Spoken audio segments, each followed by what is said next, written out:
Hello there, and welcome to this video on the Daystate Huntsman Revere. In this video we're going to be detailing the process of adjusting the power of the rifle. Now this particular rifle is a 177 sub 12 pound rifle, although the information given in this video will also be relevant to the FAC models and also the other calibers. With that said, the first thing that we need to do is shoot the rifle over a chronograph to find out what the power is currently set to. Once we have that, we can start work on the rifle. The first thing we're going to do is cock the rifle and remove our magazine. The next thing we're going to do to the rifle is shoot it into a nice safe backstop. This will ensure that the rifle is decocked, unloaded and safe to work on. Next thing we'll do is tip the rifle on its end and remove the stock bolt using a 5mm Allen key. With the stock bolt removed, we can remove the stock and put this safely over to one side. Now, as this is a sub 12 pound rifle, in order to adjust the power we will have to take out the anti-tamper bolt. Luckily it's a nice simple job. The first thing that we're going to do is use a 1/4" spanner to loosen this lock nut on the safety screw.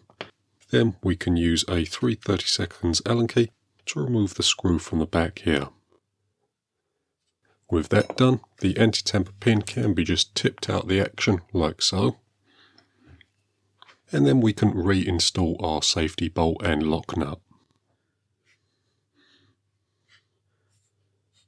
The easiest way to set the safety bolt, so this bolt here, is to screw it in until it just clears the trigger sear.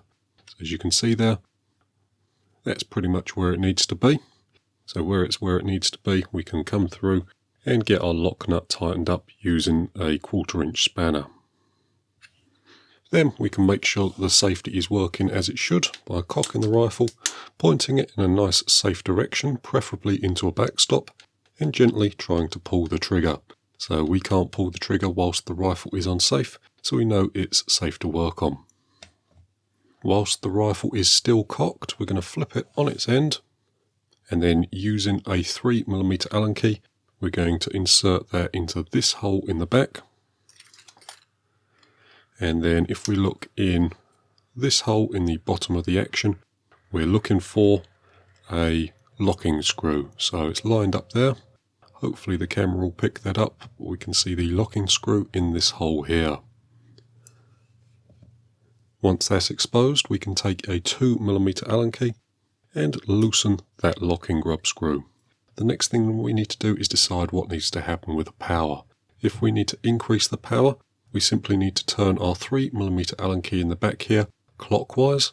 Similarly, if we need to decrease the power, we need to turn our Allen key counterclockwise. It's recommended to do small adjustments one at a time and test in between adjustments. For example, if our rifle was shooting a little low on power, I would turn the 3mm Allen key clockwise whilst gently holding on to the 2mm Allen key.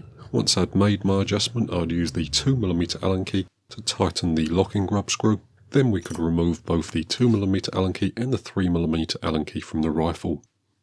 At this stage, the next thing to do would be to put the rifle over the chronograph again and recheck the power. If the power was where it needed to be, we could simply put the action back in the stock and continue shooting our rifle.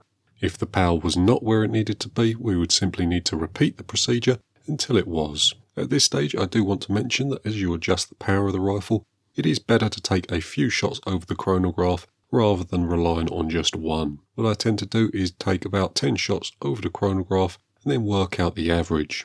The only other thing that I want to mention is in regards to the regulator and the hammer adjustment. If, for example, we've come to the end of our hammer adjustment and our power is still too high, you'll need to lower the regulator pressure.